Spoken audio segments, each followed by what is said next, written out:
স্বাগত জানাচ্ছি সকালের বাণী থেকে। দর্শক, আমরা এই মুহূর্তে যুক্ত হয়েছি রংপুরের যে থানা, অর্থাৎ কোতোয়ালি থানা, সেই জায়গাটিতে। আপনারা দেখতে পাচ্ছেন যে নগরীর বিভিন্ন জায়গায় কিন্তু দীর্ঘদিন ধরে গ্রাফিতি করছে শিক্ষার্থীরা, এবং তারও ধারাবাহিকতায় কিন্তু রংপুরের আজকে কিন্তু কোতোয়ালি থানার যে ওয়াল, সেখানে কিন্তু দেয়ালে এই গ্রাফিতি চলছে। এবং আমরা দেখেছি বিশেষ করে রংপুর মডার্ন মোড় থেকে শুরু করে একেবারেই ধাপ পর্যন্ত, অর্থাৎ বিশেষ করে জেলা স্কুল, সিভিল সার্জন অফিস, অন্যান্য যে প্রতিষ্ঠানগুলো রয়েছে, সব জায়গায় কিন্তু শিক্ষার্থীরা গ্রাফিতিতে ব্যস্ত, এবং তারা বিভিন্ন সমাজের যে বৈষম্য এবং সমাজের যে তারা যে বৈষম্য বিরোধী আন্দোলন করেছে সেগুলো কিন্তু তুলে ধরার চেষ্টা করছে। এবং আমরা দেখতে পাচ্ছি যে ধর্ম যার যার উৎসব সবার, অথবা ধর্ম যার যার বাংলা সবার, আমরা বাঙালি, এমন কিছু এই যে গ্রাফিতির মাধ্যমেই কিন্তু তুলে ধরা হচ্ছে। এবং অর্থাৎ দেখতে পাচ্ছি যে ৩৬ জুলাই স্বাধীনতার সূর্যোদয়, ভেঙে ফেল করে লোপাট, এমন কিছু বিষয় দিয়েই কিন্তু, লেখা দিয়েই কিন্তু তুলে ধরা হচ্ছে এই সমাজের যে আগামীর সমাজ, আগামীর বাংলা, আগামীর বাংলাদেশ কেমন হবে বা কেমন হতে পারে, কিভাবে চলবে আগামীর দেশ, সেই বিষয়গুলো কিন্তু তুলে ধরা হচ্ছে। এবং আমরা যদি এখানে যারা শিক্ষার্থী রয়েছে তাদের সাথে একটু কথা বলতে চাই। কেন আপনি কি বলবেন? জি, কেন এই গ্রাফিতিতে মনোযোগ দিলেন? আচ্ছা, মেইনলি আমাদের যে বৈষম্য বিরোধী আন্দোলনটা ছিল, এটার আমাদের করার মেইন কারণটাই ছিল যে আমাদের সমাজে কোনো ধরনের যাতে বৈষম্য না থাকে, অথবা আমরা যাতে সমাজটাকে ধর্ম নিরপেক্ষভাবে বা সকল বৈষম্য নিরপেক্ষভাবে করতে পারি। এই কারণে মেইনলি আমাদের গ্রাফিটিগুলো করা, যাতে এই গ্রাফিটি থেকে আমাদের সাধারণ মানুষ, আমাদের আশেপাশের মানুষ সেটাকে তাদের জীবনে অ্যাপ্লাই করতে পারে। এই গ্রাফিটি থেকে তারা যেন এই জিনিসটা আমরা সমাজে প্রতিষ্ঠা করতে পারি যে আমরা কোনো ধরনের ধর্মান্ধতা চাই না, বা আমরা সম্পূর্ণ একটা ধর্মনিরপেক্ষ বা একটা বৈষম্য বিরোধী সমাজ চাই। মেনলি এই কারণে আমাদের গ্রাফিটিটা করা। দর্শক, শুনছিলেন যে শিক্ষার্থী, তিনি কিন্তু বলছিলেন যে বৈষম্য বিরোধী যে আন্দোলন করা হয়েছে, সেই বৈষম্য যাতে সমাজে না থাকে এবং কোনো ধরনের বৈষম্য যাতে না থাকে, সেই কারণেই কিন্তু এই গ্রাফিতি করা।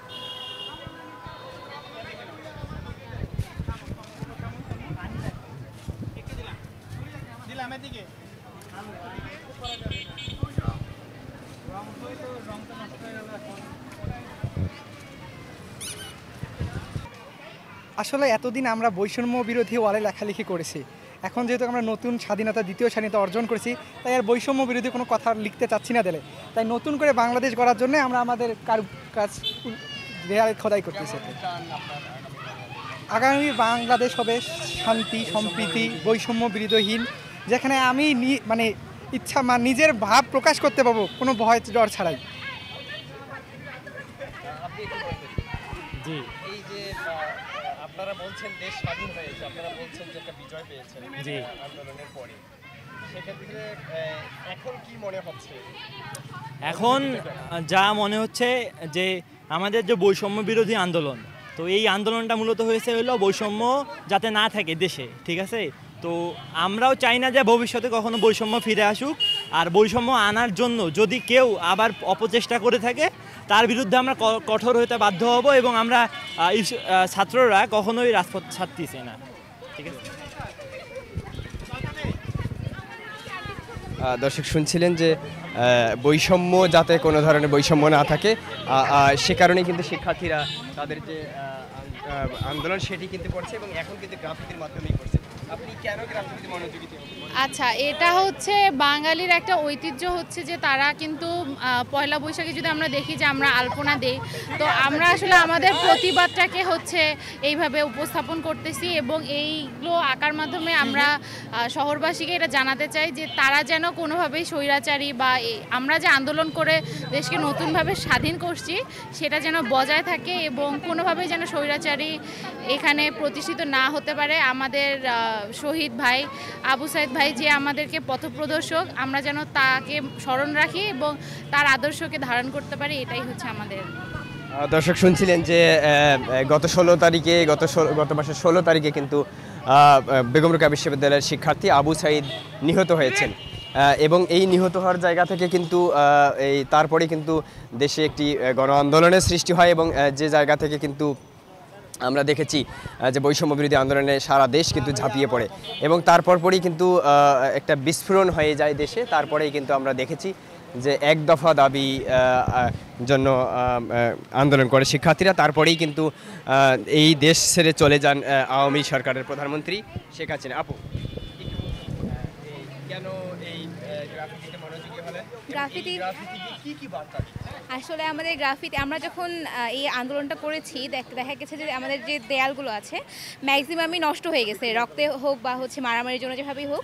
এই জন্য আমরা পুরো দেয়ালটাকে কালারফুল করতেছি যেন হচ্ছে আমাদের দেশটা আবার নতুন করে আমরা সাজাচ্ছি, যেন যেহেতু নতুন দেশ পাইছি তাই নতুন করে সাজাচ্ছি যেন হচ্ছে আমাদের পরবর্তী প্রজন্ম যারা তারা যেন আমাদের এই আন্দোলনটার ব্যাপারে দেখে যেতে পারে যে আমরা আসলে কী করেছিলাম এই সময়। সাজানো ছিল না, এই দেয়ালটা ফাঁকা ছিল, আপনারা দেখেছেন এটা পুরোপুরি ফাঁকা ছিল, আমরা এসে গোছালাম। এখানে যদি সরকারিভাবে করতে যেত তাহলে অনেকগুলো খরচ হতো, কষ্ট হতো। আমরা দেখা যাচ্ছে যে আমাদের নিজের উদ্যোগে বা হচ্ছে কারো স্পন্সারে আমরা এটা পুরোটাই কালকে থেকে এই কার্যক্রম শুরু করেছি।